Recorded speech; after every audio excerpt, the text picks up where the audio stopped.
Hello friends, तो कैसे हैं आप सभी। आई होप आप सभी बहुत अच्छे होंगे। तो आज हम दोस्तों जिस टॉपिक के बारे में बात करेंगे बहुत ही इंपॉर्टेंट है एग्जाम पॉइंट ऑफ व्यू से भी। और अगर हम बात करें किसी भी इलेक्ट्रिक सर्किट की, तो ऐसा बहुत ही रेयर चांस है कि किसी सर्किट के अंदर इसका यूज़ ना हो। ठीक है, क्योंकि ये बेसिकली यूज़ किया जाता है इलेक्ट्रिसिटी को कंट्रोल करने के लिए कि कितनी इलेक्ट्रिसिटी देनी है, इलेक्ट्रिसिटी घटा के देनी है या बढ़ा के देनी है, कितनी वोल्टेज देनी है। तो जनरली इसका नाम हम बोलते हैं ट्रांसफॉर्मर। ठीक है, आप सभी ने ज़रूर सुना होगा कभी ना कभी अपनी लाइफ में ट्रांसफॉर्मर।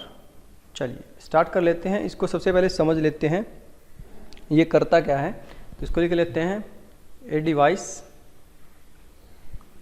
विच कंट्रोल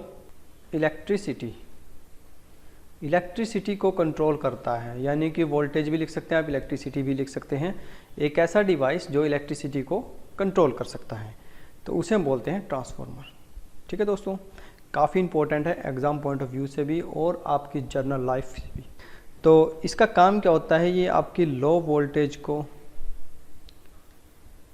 वोल्टेज को हाई कर सकता है और हाई वोल्टेज को लो कर सकता है। ठीक है, तो मतलब दोनों काम कर सकता है, हाई वोल्टेज को लो भी कर सकता है और लो को हाई भी कर सकता है। इसको हम बोलते हैं ट्रांसफॉर्मर। तो इसके लिए हम सबसे पहले समझते हैं कि इसका प्रिंसिपल क्या है, किस प्रिंसिपल के ऊपर बेस है ये। तो सबसे पहले बात कर लेते हैं प्रिंसिपल की। It works on the principal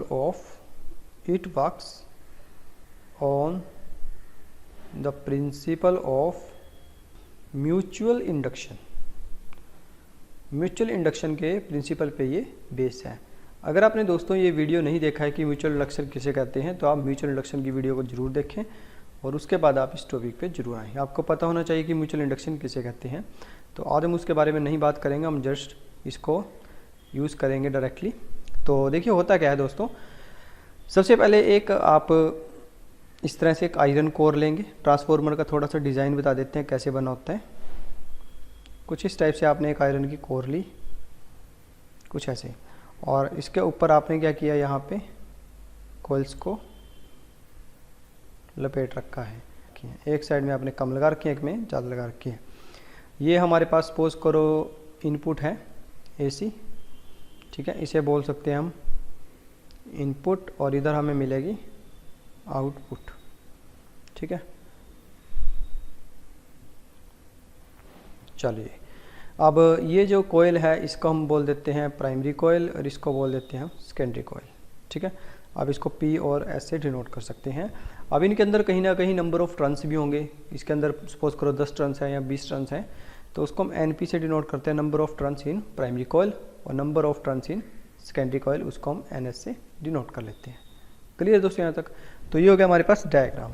अब ये काम कैसे करता है, जैसे ही आप यहाँ से इलेक्ट्रिसिटी पास कराएंगे, ठीक है, तो ये यहाँ पे मैग्नेटिक फील्ड बनेगा। मैग्नेटिक फील्ड बनने की वजह से जो पूरा का पूरा मैग्नेटिक फील्ड है वो इस कॉइल के अंदर जाएगा। ठीक है, अब जैसे ही इस कॉइल के अंदर मैग्नेटिक फील्ड जाएगा, आपको पता है म्यूचुअल इंडक्शन की वजह से इस कॉइल के बीच में क्या है, म्यूचुअल इंडक्शन होएगा दोनों के बीच में। तो इस कॉइल के अंदर जब मैग्नेटिक फील्ड जाएगा तो इलेक्ट्रिक फ्लक्स प्रोड्यूस होगा, और इलेक्ट्रिक फ्लक्स प्रोड्यूस होने से क्या होता है, इस कॉइल के अंदर जो है वो करंट होना स्टार्ट हो जाएगा, करंट बनना स्टार्ट हो जाएगा।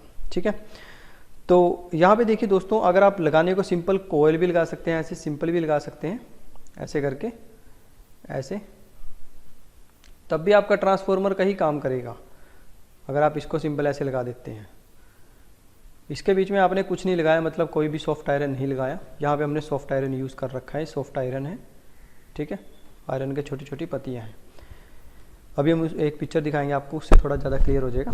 तो अगर आप रखने को तो सिंपल भी रख सकते हैं। इससे होता क्या है, जो भी यहाँ की मैग्नेटिक फील्ड्स बनेंगी या जो भी मैग्नेटिक फील्ड लाइंस बनेंगी, वो जैसे आप इसमें करंट करेंगे तो मैग्नेटिक फील्ड लाइंस बनेंगी इसके चारों तरफ।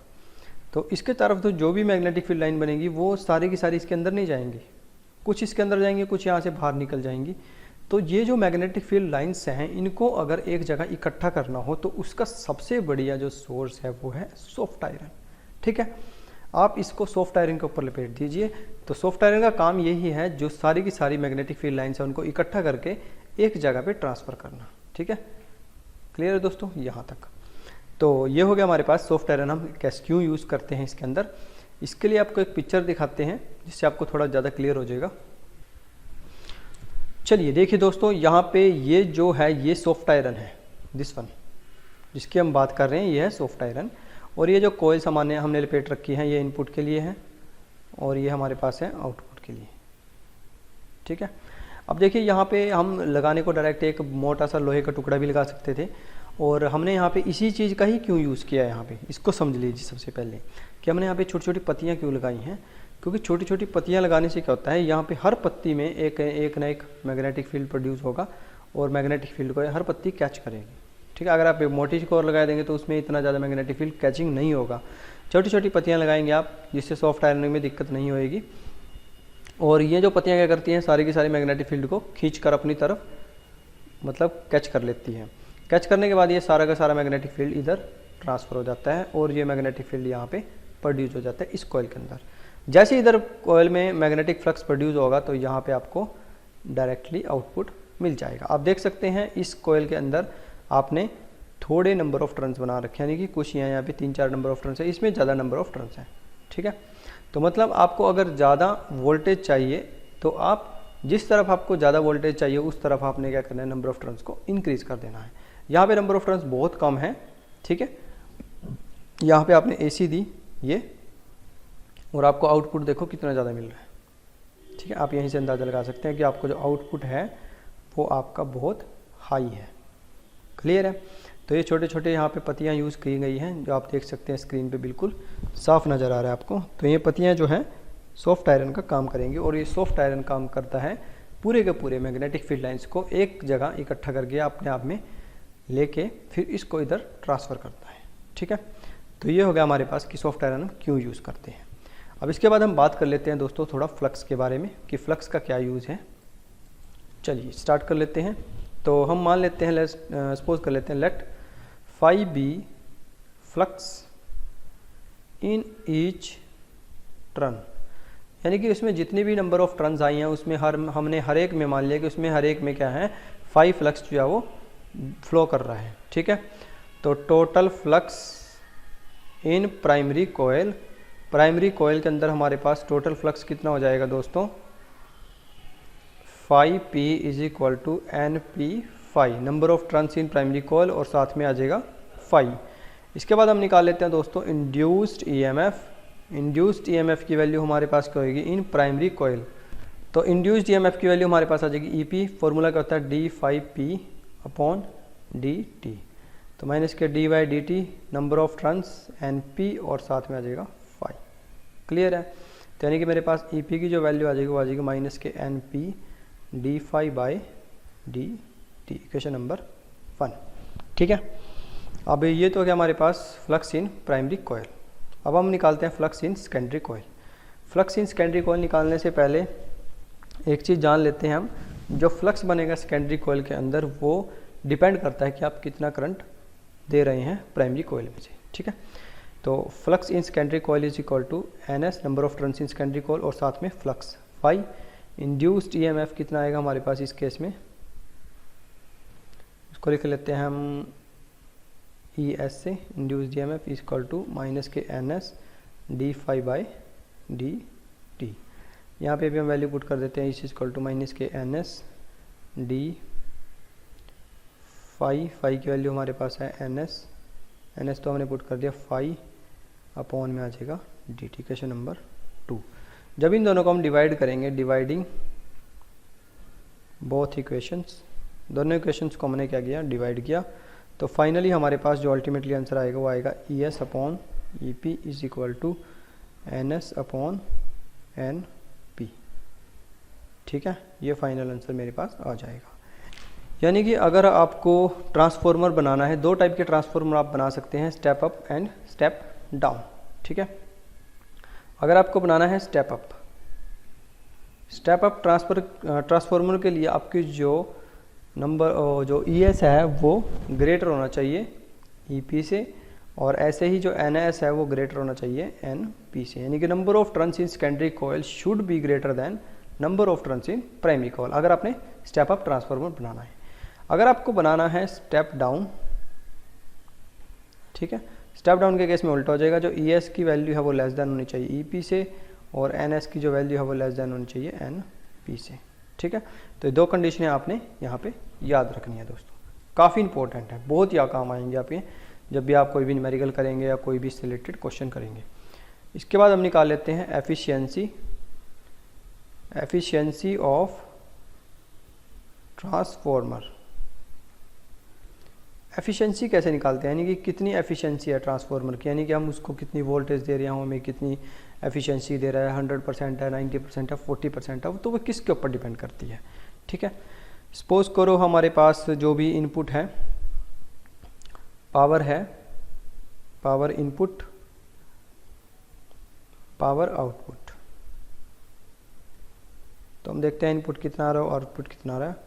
नंबर ये ईपी हो जाएगा, और इस केस में हमने करंट मान लिया आईपी, और सेकेंडरी में मान लिया ES is equal to I S. ठीक है, सेकेंडरी कॉइल के लिए। तो अगर इन दोनों को डिवाइड किया जाए तो हमारे पास आ जाएगा E S upon E P is equal to I P upon I S.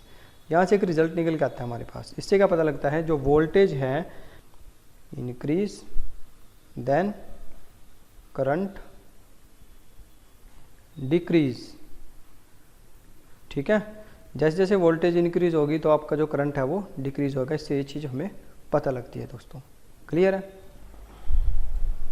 अब इसके बाद एक छोटा सा इसमें ही है हमारे पास एक टॉपिक और है, जिसमें आप फैक्टर देख लेते हैं कि फैक्टर कौन कौन से फैक्टर्स हैं जिन पे हमारे पास क्या है, लॉस हो सकता है एनर्जी का। ठीक है, एनर्जी लॉस के लिए कौन कौन से फैक्टर्स हमारे पास हो सकते हैं। तो सबसे पहला फैक्टर जो है वो है फ्लक्स लीकेज। ठीक है, फ्लक्स लीकेज का मतलब वही है दोस्तों जो मैंने आपको डायग्राम दिखाया था। देखिए इस डायग्राम में हमारे पास जो फ्लक्स बनेगा इस कॉइल में, ठीक है, वो हमारे पास क्या होएगा, वही पूरा का पूरा फ्लक्स इस कॉइल में ट्रांसफ़र होता है इस साइड में। ठीक है, पर अगर आपके पास सॉफ्ट आयरन नहीं है तो आप फ्लक्स लीकेज का चांस बने रहते हैं। तो इसलिए आप इसको हटाने के लिए, अगर आपने फ्लक्स की लीकेज को रोकना है, भाव को रोकना है, तो आप यूज़ कीजिए सॉफ्ट आयरन। सबसे बड़ा मेथड है ये, बहुत बढ़िया मेथड है। आप सॉफ्ट आयरन का यूज़ कीजिए तो आपका जो फ्लक्स की लीकेज है वो ख़त्म हो जाएगी।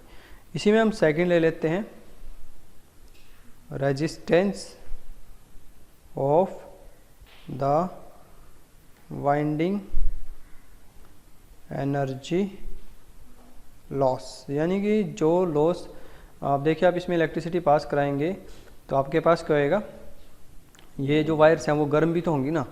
इन वायर्स को गर्मी करने से रोकने के लिए, जो हीट बनती है उसको रोकने के लिए आप क्या करेंगे, जो वायर्स हैं और ये जो आपके पास सॉफ्ट आयरन है, सॉफ्ट आयरन के बीच में एक पतली सी आप लिक्विड डाल देंगे।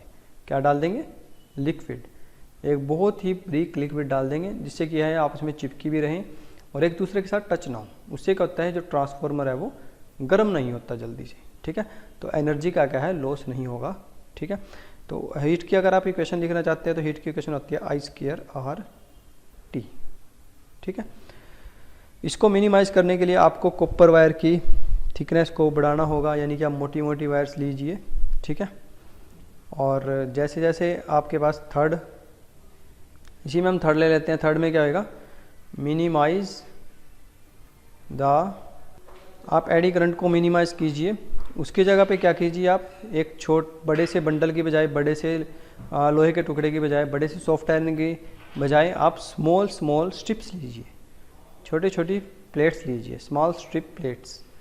ठीक है, जैसे कि आप यहाँ पे देख सकते हैं स्मॉल प्लेट्स लगी हुई हैं, बिल्कुल पतली पतली सी, उनका यूज़ कीजिए। उससे क्या है, एडी करंट आपका बहुत कम हो जाएगा। ठीक है, तो ये कुछ फैक्टर्स थे जिससे हम क्या है, एनर्जी लॉस को रोक सकते हैं दोस्तों, और अपने ट्रांसफार्मर को आप बेस्ट ट्रांसफर बना सकते हैं। तो आज की इस वीडियो में दोस्तों इतना ही, मिलेंगे एक और नई वीडियो में। तब तक के लिए आप पढ़ाई करते रहिए। Thank you, bye bye, take care.